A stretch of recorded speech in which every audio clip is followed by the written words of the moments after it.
في قرية هادئة عرف شاب يدعى سامي بخوضه المغامرات والتحديات، إذ كان يتطلع دوما إلى إثبات شجاعته بين أصدقائه. في أحد الأيام التجمع مع رفاقه حول موضوع البيت المهجور في آخر الحارة الذي يروى عنه الكثير من الأساطير كان مثارا للجدل.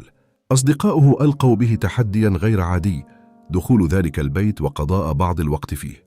كان سامي واثقا، فقبل التحدي دون تردد متجاهلا تحذيراتهم حول الأشباح التي تسكن المنزل.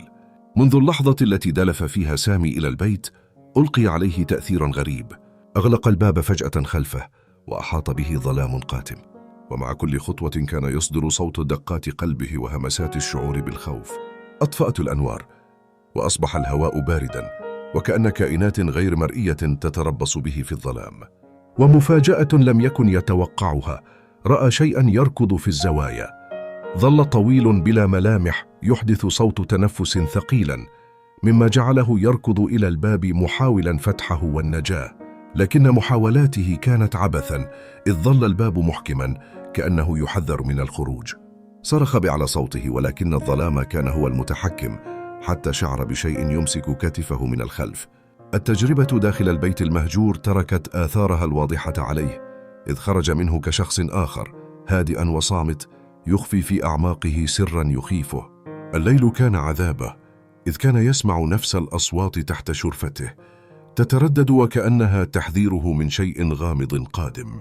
عائلة سامي حاولت التواصل معه وفهم ما حدث، لكنه كان يعتذر بشكل مستمر، ملمحا إلى أنه إذا تحدث عن التجربة ستعود الأمور إلى ما كانت عليه.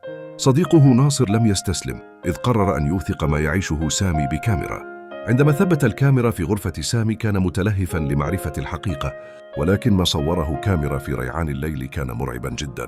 في الساعة 3:15 صباحا وباب الغرفة يفتح تلقائيا، ظهر ظل أسود طويل أمام سرير سامي، مما زعم أنه قد يفقد عقله. في صباح اليوم التالي بعدما استعرض المقطع على الكاميرا توقفت شاشة الجهاز فجأة وذهبت الملفات الموثقة، ومع اتساع دائرة الغموض اختفى سامي من حياته ولم يظهر له أثر. ولكن بعد مرور أسبوع صدمت العائلة برسالة صوتية على جوال الأم.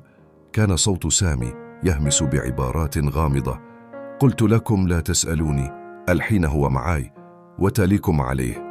هذا الهمس يشير إلى عودة الخطر المخيف،